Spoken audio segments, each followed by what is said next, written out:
सावधान।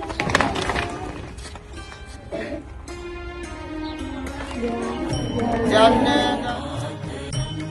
उन नियम और कानूनों की जो किताब बनी उसका नाम है संविधान, जो बराबर अधिकार देती है। समझे?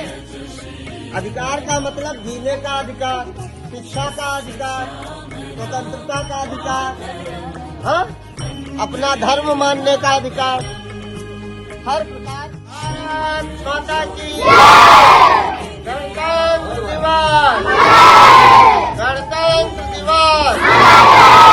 महात्मा गांधी, महात्मा गांधी। संविधान आज लागू हुआ था।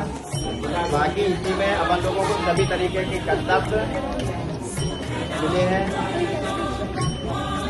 इन्हीं सबके साथ बाकी आलिए बजा।